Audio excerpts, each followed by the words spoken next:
Spleen के बारे में। ओके, तो स्प्लीन क्या होता है वो सब देखेंगे, उसके स्ट्रक्चर मींस बेसिकली हम लोग एनाटॉमी देखेंगे। ओके, तो स्प्लीन क्या करता है वो भी आपको पता ही होगा पहले से। हम लोग क्या बोलते हैं स्प्लीन को? स्प्लीन को बोलते हैं ग्रेवयार्ड ऑफ आरबीसी।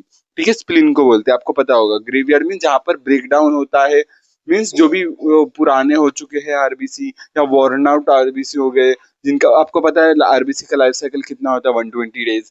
तो 120 डेज किस मतलब वो वाले आरबीसी जिनका 120 डेज हो चुका है कंप्लीट, तो वो कहाँ जाते हैं? स्प्लीन में, और वहां पर जाके डिस्ट्रॉय हो जाते हैं। ठीक है, और फिर उनका जो भी कंपोनेंट्स है वो रिसाइकल हो जाता है। तो ये चीज है। तो स्प्लीन क्या होता है, स्टार्ट करते हैं हम लोग वीडियो, और इसमें स्ट्रक्चर ये सब देखेंगे, और बाकी चलो स्टार्ट करते हैं हम लोग पढ़ना।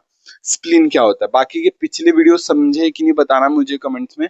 स्प्लीन स्टार्ट करते हैं। Spleen is the largest single mass of lymphatic tissue. अगर लिम्फेटिक टिश्यू के केस में अगर बात करें तो लार्जेस्ट सिंगल मास मीन सबसे बड़ा, और एक सिंगल मास है, मीन किसी लोब से नहीं बना है ये।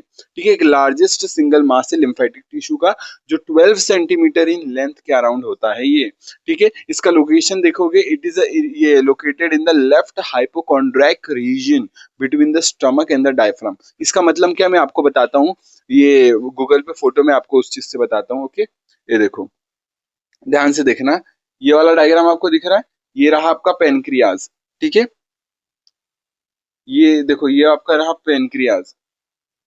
आप देख सकते हो लेबल किया हुआ है, आपको पॉइंटर मैंने ऑन नहीं किया है तो आपको शायद दिख नहीं रहा होगा। तो यहाँ पर देखो हाइलम, ये देखो स्प्लीन लेबल किया ऊपर की साइड में, देखो स्प्लीन लेबल किया, और स्प्लीन देखो कहाँ पर प्रेजेंट है, आपका पेनक्रियाज। ये पेनक्रियाज देख लो, और ये देखो स्टमक देख लो, पीछे स्टमक है, पेनक्रियाज के पीछे क्या है? स्टमक होता है, मतलब स्टमक आगे रहता है बेसिकली। तो ये स्टमक और डायफ्राम के बीच में प्रेजेंट होता है हमारा स्प्लीन। देखना, ये ऊपर साइड है डायफ्राम, देखो लेबल भी किया, ऊपर साइड है डायफ्राम, और उसके आगे साइड है स्प्लीन, के आगे साइड है स्टमक। उन दोनों के बीच में प्रेजेंट होता है स्प्लीन। और हाइपोकॉन्ड्राइक, लेफ्ट हाइपोकॉन्ड्राइक रीजन क्या होता है मैं आपको बताता हूँ।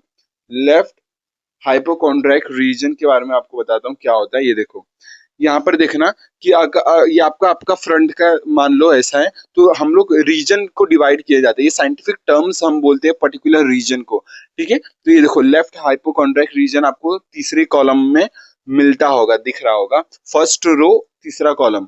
देखो आप देखो वहां पर लेफ्ट हाइपोकॉन्ड्राइक रीजन, वहां पर ही हमारा मेनली स्टमक भी रहता है, और डायफ्राम और स्टमक के बीच में प्रेजेंट है हमारा स्प्लीन। ये आपको ध्यान रखना है। ओके, यहाँ तक क्लियर है? ओके, चलो यहाँ तक क्लियर है। द सुपर ये superior surface of the spleen is a smooth. बिल्कुल जो स्प्लीन है हमारा, ये देखो डायग्राम है इसके साथ, स्प्लीन है उसका सरफेस हमारा स्मूथ है, इसका स्मूथ सरफेस है।